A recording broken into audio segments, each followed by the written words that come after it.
I used to think my brain was broken. I'd sit down to study, do everything that looked like studying, and still nothing would stick. I could spend 2 hours reading, underlining, rereading, watching explanations, taking notes like I was preparing for a documentary. And then the next day, someone would ask a simple question and my mind would go blank like a white wall. Not, I forgot a detail. I mean, the whole thing evaporated.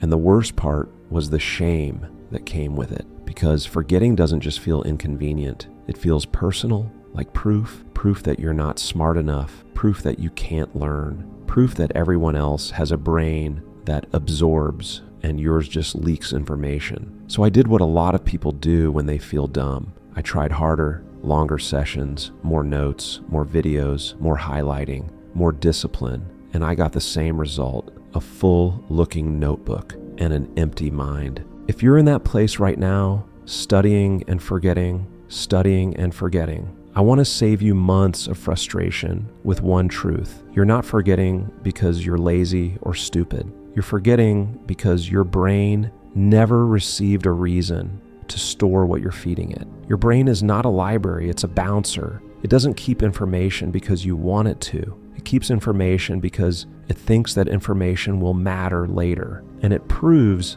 that by forcing you to use it. And most studying methods never ask your brain to use anything. They ask your eyes to move across words. That feels like learning, but it's not. Let me show you what that looked like for me. I'd sit down with a plan. Okay, today I'm going to learn this chapter. I open the book. I read carefully. I even feel smart while reading because I understand it in the moment. There's this warm sensation like, yeah, I get it. Then I highlight the key sentences. I write notes. I make it pretty. I tell myself, this time I'm doing it properly. Then the session ends. I close the book. I walk away, and it's like the knowledge stays on the page. It doesn't travel with me. Later, I try to recall what I learned, and my brain offers me one vague feeling. I remember seeing this. That's it. Not the concept, not the structure, not the explanation, just familiarity. And familiarity is the biggest trap in studying because familiarity feels like knowledge, but it's not. It's recognition. It's the difference between I've seen this face before and I can describe this person and have a conversation with them. That's the moment of truth. Most people don't study for memory. They study for comfort. They study in ways that feel smooth, and smoothness lies. Here's the mechanism, simple and brutal. Your brain saves information when 3 things happen. It predicts you'll need it again, you struggle to retrieve it, you connect it to a structure, not just a sentence. If those 3 things don't happen, your brain treats what you're reading like background noise, like a podcast playing while you cook. Interesting maybe, but not important enough to store. And the reason your brain does this is energy. Memory is expensive. Building long-term memory takes resources. So the brain is selective. It asks, is this worth the cost? If all you do is reread, the answer is usually no, because rereading tells the brain we can always look it up again. There's no urgency, no demand, no test, no use. Now let's do the forensic breakdown, where exactly the failure happens. The first failure point is passive input, reading, watching, highlighting. These are input actions. They don't force output, and memory forms through output, through retrieval. Your brain doesn't store what you consume. It stores what you can pull back out under a little pressure. The second failure point is long sessions without interruption. When you study for 2 hours straight, you're not making memory stronger. You're often making it fuzzier. You get mental fatigue, and fatigue reduces consolidation. You also lose the chance to reset and check whether your brain actually learned anything. It's like pouring water into a cup without ever looking if it's leaking. The third failure point is zero forgetting curve awareness. Forgetting is not proof you didn't learn. Forgetting is the default. Your brain forgets on purpose. It forgets to save energy. The question isn't, do I forget? The question is, do I retrieve often enough to stop the forgetting?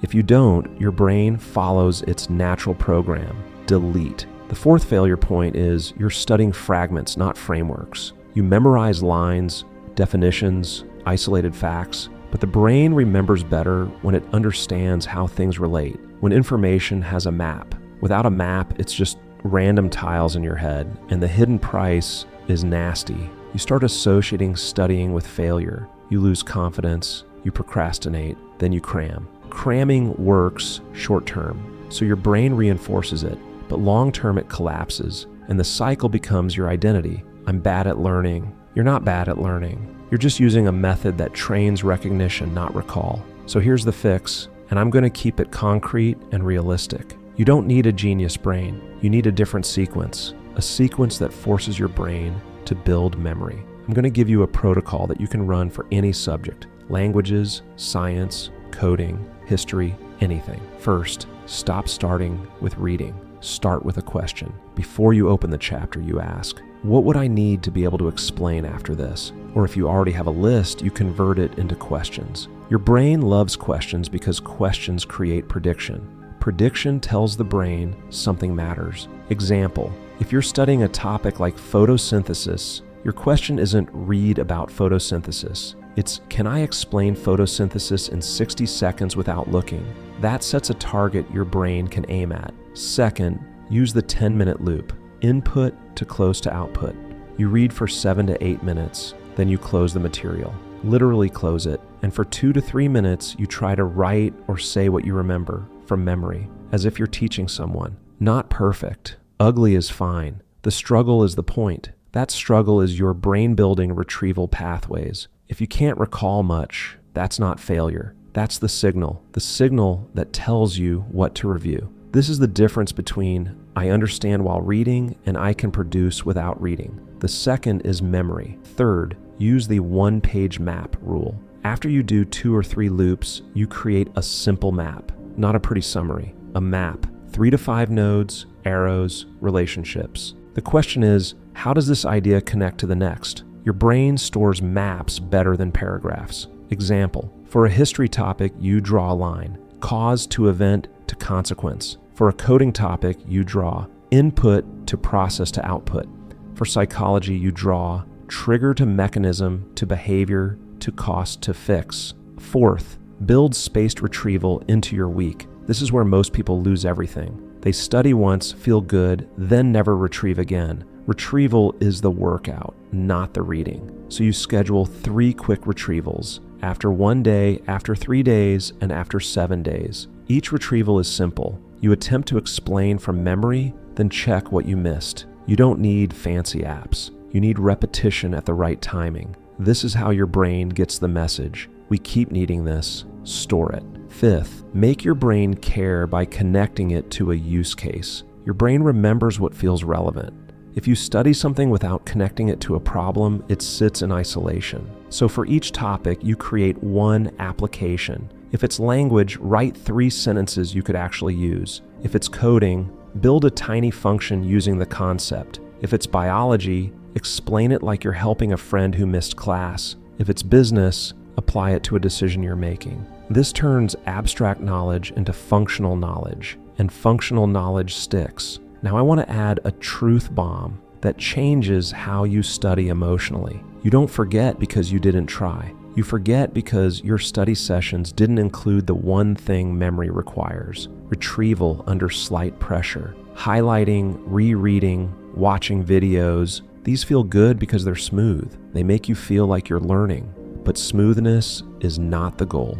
Desirable difficulty is the goal. A little struggle is how the brain writes it down. If your studying never feels hard, it probably won't stick. Not hard like suffering.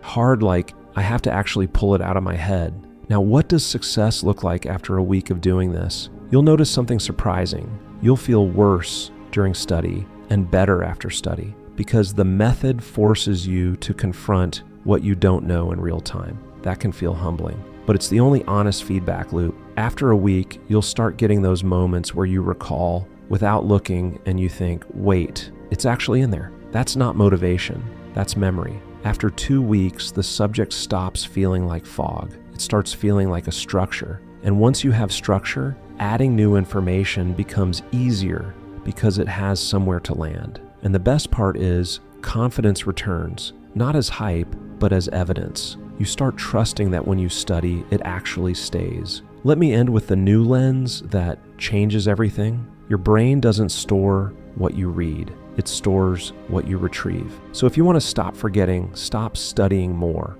and start pulling more. Pull the information out. Make your brain practice using it. Give it reasons, timing, and structure. That's how learning becomes memory. If you want, the next video can be why you procrastinate studying even when you care, and how your brain turns "I should learn" into avoidance when the stakes feel personal.